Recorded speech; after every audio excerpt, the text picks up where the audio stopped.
So in health, in health, you might do it once some big program, the funding is run out, you might do it in the middle of it, you might do it at the end of it.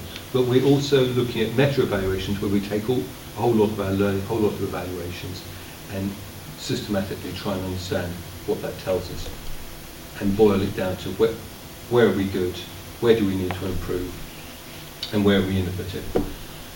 And then I think one key feature, in this list you see the word committee. I mean, the word committee is a kind of horrible word, makes you feel bored. Anyway, for me, maybe because I worked at the county council for so long, but it makes you feel instantly bored when you see the word committee. God, how could you have a committee? But actually the committee is very important because the committee is where you get your decision makers on board.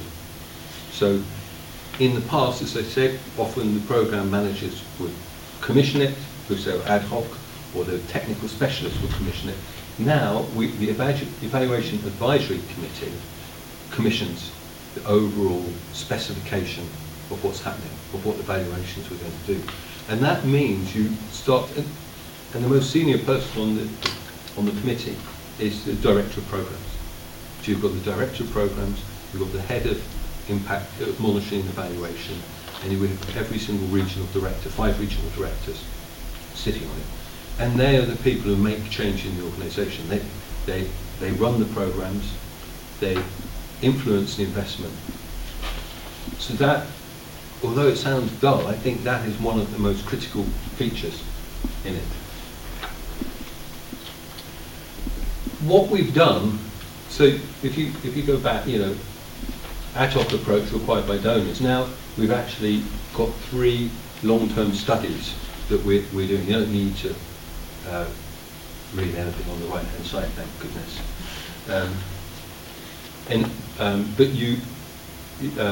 But you'll find that. I think you'll find that in the evaluation strategy if you're interested. But the 3 things that we're looking at, they cut right to the heart of the organisation. And the question is, for me, the question is, VSO is 57 years old, and now we're coming to these questions now. And I think that shows the change. It's not just VSO, which is part of a wider system. It shows the seriousness of people trying to understand how do you get better in the sector. It's probably the positive side of the results agenda, what actually makes change. So this is looking at, do we, over a period of time, do we actually make change that lasts? And because we have now quite a lot of restricted funding, the way that we're going to do these studies is actually we look at all the ongoing evaluations we're doing, all the ongoing monitoring, and we add this as a layer on top of it. So it's actually not a huge investment because we're already, the difference is in the past all these different evaluations would take place separately and we would not be mining them for these kind of sustainable issues or the impact. We would look at the work we did in Ethiopia on neonatal health. We look at that in isolation. We look at the health work we're doing in Mozambique in isolation. But this way we can look right across all our evaluations, all our learning, and mine it to tell us the answer to that. So it's sort of intelligent-wise intensive, but actually not terribly intensive. And of course, you can imagine one of the things doing this is very motivating for people. If you start actually getting these processes and people asking these questions, it does actually improve your happiness because people come to work to make things better. So if you're just churning out log frames and writing reports and learning stuff but nobody's taking it on, that's not satisfying, really, is it? Not terribly satisfying. This should be terribly satisfying, incredibly satisfying, because you're starting to really get into the questions of what's actually changing. What are we doing well? What should we be doing in the future? The next area is a bit out of focus, which I apologise for, but the next area is how VSO's strategy is called People First, and particularly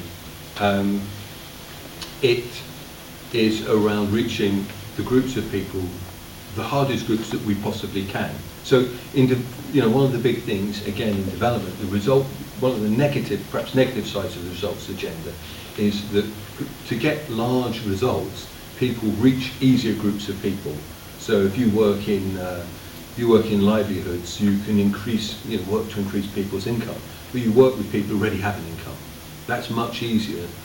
Or you work with farmers who have some land, or that's much easier than working with people who don't have land, or people who are migrants, or people who are out of work.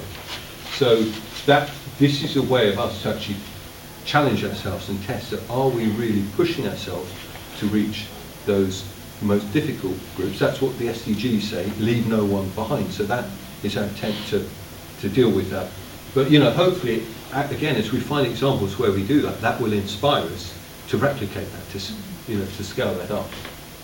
And then, particularly interesting for, I think, Sylvia and Chris, is this one, what's our impact beyond volunteering? So this is looking at, I don't know, 10,000, 20,000 volunteers, not just in the UK now, but the Philippines, India, Kenya, Uganda, India, have all worked with VSO, and they've all returned to the host countries, the countries they come from. What's happened as a result of that? So what does this being a volunteer actually do? Are there 75,000 IMAs as a result of this, or just the one? And how does it? We're convinced. We're convinced it makes a wider change, but we need the evidence to show that. So that's our third study. So I think these are the four things I would say are the critical things if you want to try and get your evaluation, your monitoring, evaluation and learning to make the organisation more strategic. One, you increase the volume. So you don't do lots of tiny evaluations in isolation. You have to link them together. You have to involve the right people, and you have to increase their visibility. Two, the way they're commissioned, don't let the technical people commission them in isolation. If the people who commission them will commission them for their purpose, and generally the people who commission purpose is not the full organisation's purpose if they're technical. So it's not because they're bad, it's because they're health experts, education experts, or they're focused solely on Mozambique. And they might not be thinking more widely of the value of the work, its potential. So it's very important to get the right people commissioning it, because they will then ask the right questions. But by involving people, so you don't, typically the decision makers are involved, as we did in the county council at the end. Here's the report. Oh, we're not going to do that. That's not the way to involve people. You have to be more subtle, intelligent, sneaky, and try and involve people right the way through so that they buy into the approach, so that the evaluation isn't something they read, it's something they want, something they require. And that's very easy to say, but that's where you have to be clever in the way you set up your evaluation committees, the way you involve people. And then finally, something we haven't really talked about, but everything in life is to do with timing. And there's no point, I think the timing of evaluations is really critical. So often we don't pay any attention to timing, end of the project, we'll do it now. But organisations like VSO, they work in a very tight tight budget cycle. So if your budget cycle is concluded in March, and that sets out basically how you're going to spend your money in the organisation, your strategy, and your evaluation findings come in April, you've missed it. You might have to wait a whole year, and in a year you come out with these great findings of what you should be working on health, but you just missed the timing, and in a year's time, where will your momentum be? And so actually it's easier to pay attention to the budget cycle than change the budget cycle, I think. So I think those would be the four areas. I mean, for me, those are the four areas I try and work on. That's it.